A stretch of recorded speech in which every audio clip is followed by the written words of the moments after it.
karibu kandi kuri isheni yacu ya YouTube aho tuganira ku bintu byinshi bitandukanye bijanye cyane bijanye na education ku muntu wifuza kwandanya amashuri yo mu Budagi,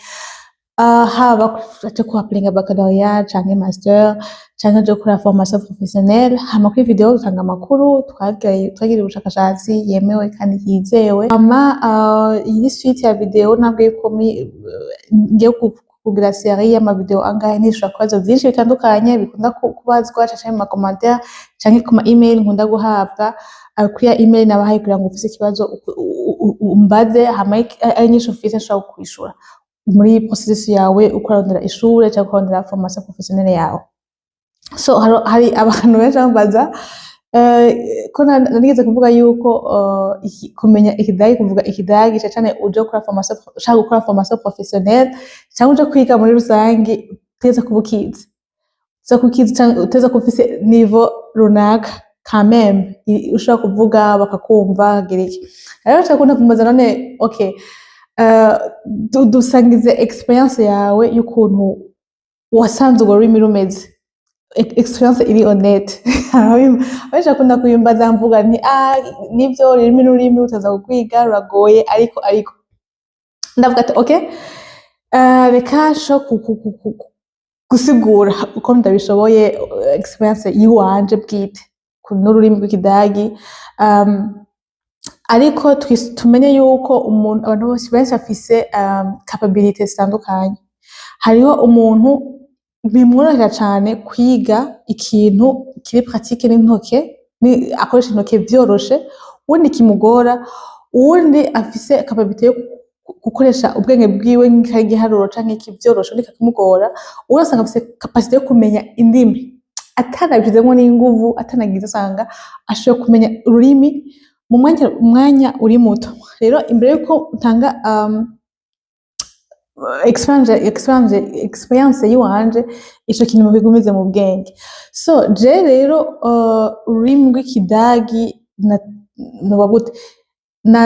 natanguye kugumva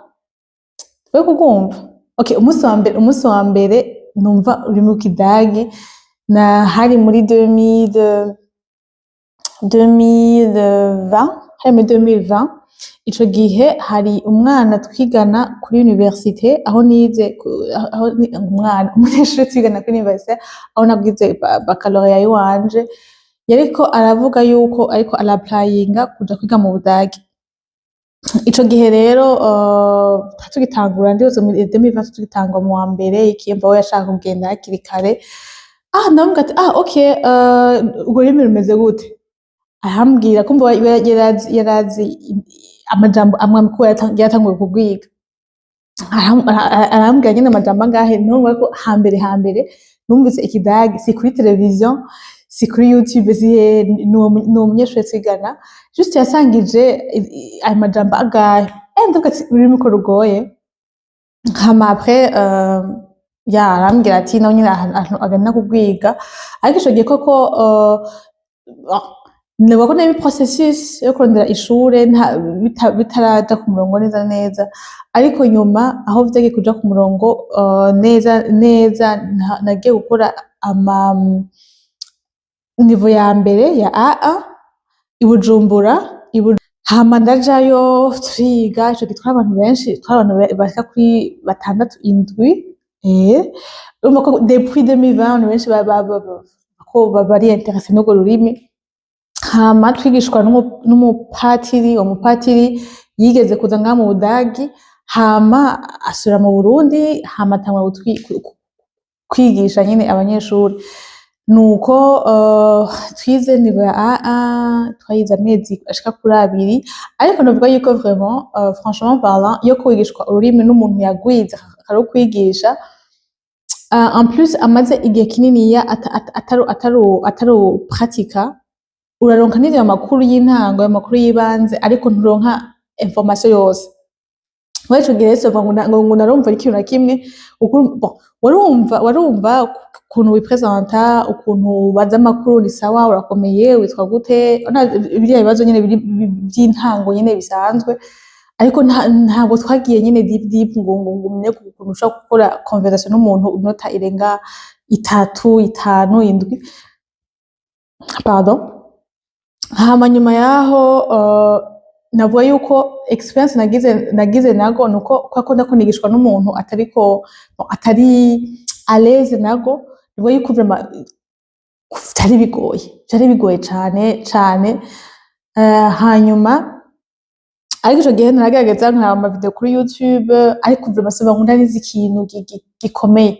nanisha mu mutwe yuko rero rurimi rugoye. Hama yamaze kugera hano ngira amahirwe ndaronka ishure ryo kwiga ururimi ndagwiga ni ku munsi amasaha 4 kandi ico gihe twigishwa n'aba native speakers kuvuga yaba accent yaba ukuntu banagusigurira en fait urumva ko byoroha cyane. Ndavuga ko ndagize amahirwe yo kuja kwiga kugwiga ahantu bigisha neza kandi twari aba étranger benshi nibwo nta muntu wazamuvuga ngo araroshije uyundi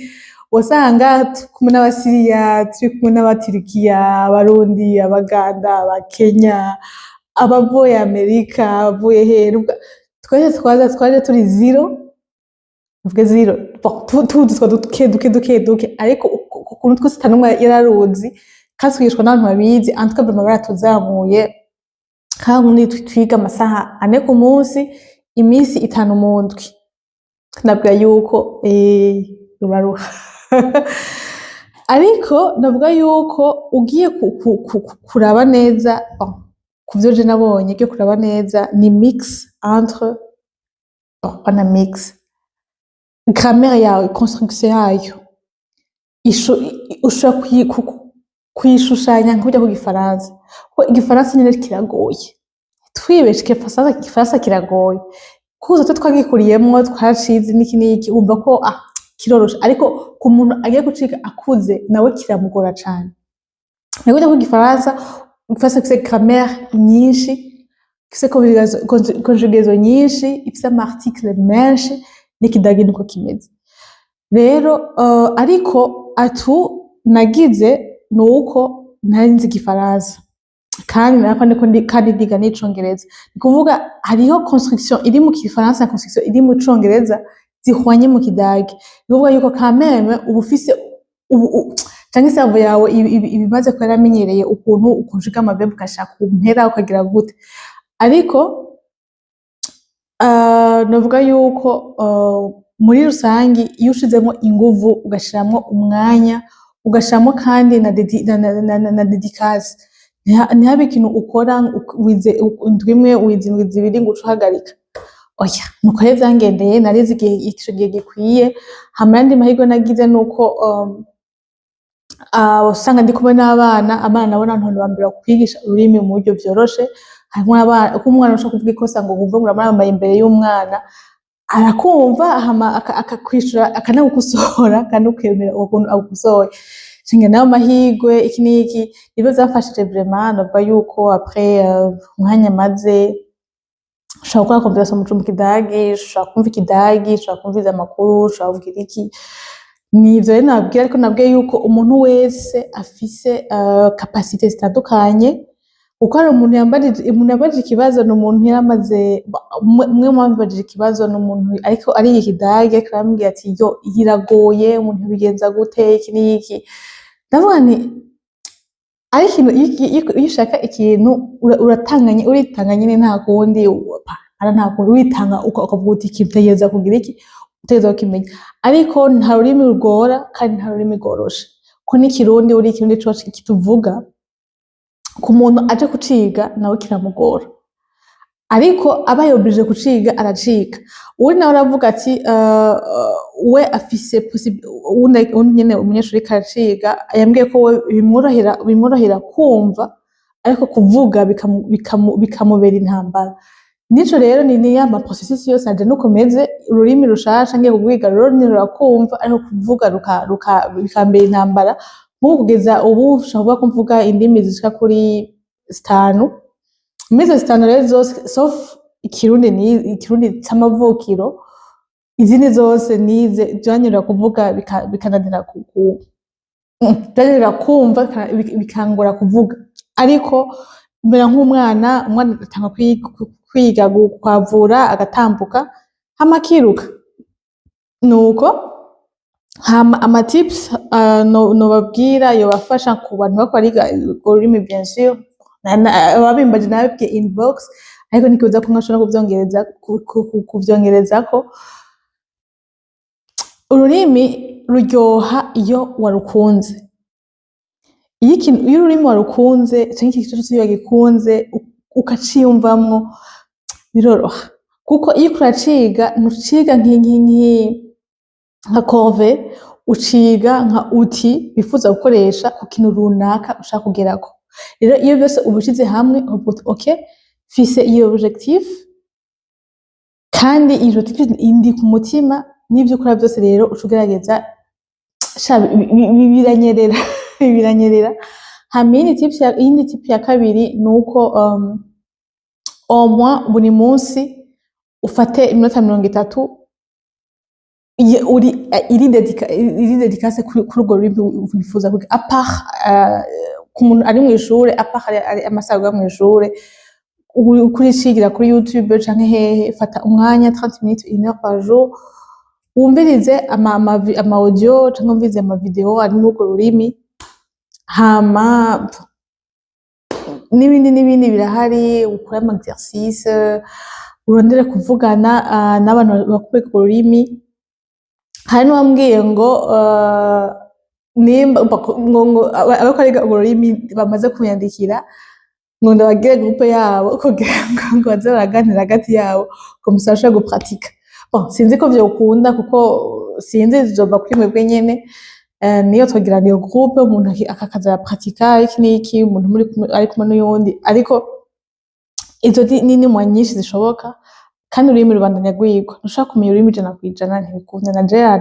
Nanje nuko bimeze, bananya niga buri munsi na vocabulaire nshasha, buri munsi na grammaire nshasha, ubandanya wiga. Nuko kujya kwicongereza cyangwa kujya kwifaransa, nabwiye muri video imwe yuko nagiye muri interview mbasikaza mu Congereza kirananira, kandi byitwa yuko icongereza ari ururimi rwa bose rwa hose. Nuko rero nibyo ko n'abandi abishuye n'andi ma video ariko araza. Hama mugire ibihe byiza, murakoze kuri support yanyu. Ubu tuyoshikana ababone 500, nimba iyi video izosohoka barahereze aho turi ubu gushikana abantu 500, kandi murakoze cyane vraiment ni support indi ku mutima, kuko I remember igihe natanguye iyi chaîne ya YouTube sinzi yuko nashima izogera kure ahanye, ariko I'm enjoying it and hasi yuko n'ibindi byiza bizoza. Okay, turi kumwe rero, nize ko natanze amakuru yumvikana kandi yizegwa. Mubandanye muranirwa mu byo mukora byose, mu byo murimo byose. Peace.